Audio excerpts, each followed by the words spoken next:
Parliament సీట్లు గెలవడం జరిగింది. వాళ్ళు కూడా వాళ్ళ సీట్లను పెంచుకున్నారు.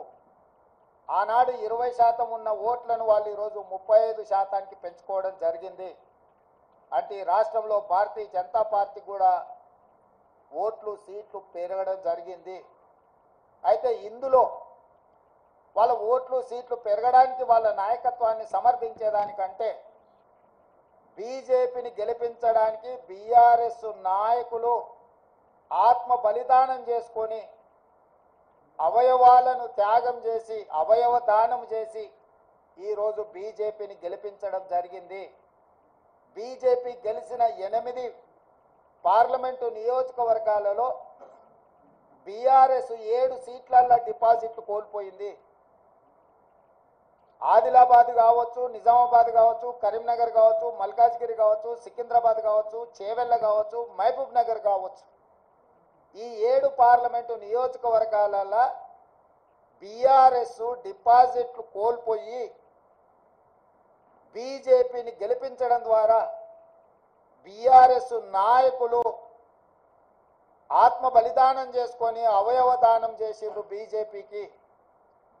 ఈ విషయం నేను ఈరోజు చెప్పడం లేదు.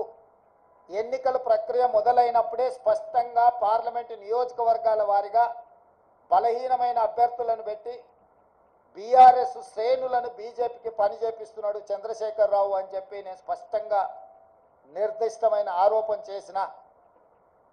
నేను నిర్దిష్టమైన అంశాలను ప్రస్తావించినప్పుడు బీఆర్ఎస్ నాయకులు వితండవాదం చేసిండ్రు, నా మీద వాళ్ళు మాటల దాడి చేసిండ్రు. ఇవాళ ఇంకొక విషయం, అత్యంత కీలకమైన అంశం నేను ఇప్పుడు ప్రస్తావించదలుచుకున్నా. 2001లో తెలుగుదేశం పార్టీకి రాజీనామా చేసి చంద్రశేఖరరావు గారు సిద్దిపేటలో శాసనసభ్యుడిగా పోటీ చేసినప్పటి నుంచి 2023 డిసెంబర్ వరకు సిద్దిపేట శాసనసభ నియోజకవర్గంలో ఏ రోజు కూడా 25-30 వేల మెజారిటీ నుంచి 1,25,000 మెజారిటీ వరకు ప్రతి సందర్భంలో అది చంద్రశేఖరరావు గారు కావచ్చు, లేకపోతే హరీష్ రావు గారు కావచ్చు, లేకపోతే స్థానిక సంస్థలు కావచ్చు, లేకపోతే పార్లమెంట్ ఎన్నికల్లో కావచ్చు, అత్యధిక మెజారిటీ సిద్దిపేట అసెంబ్లీ నియోజకవర్గంలో బీఆర్ఎస్ పార్టీకి వచ్చింది.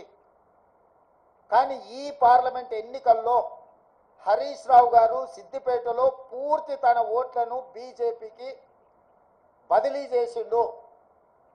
ఇవాళ బీజేపీ రఘునందన్ రావు గారికి 63,000 పైచిలకు ఓట్లు వస్తే బీఆర్ఎస్కు 65,000 ఓట్లు మాత్రమే వచ్చినాయి.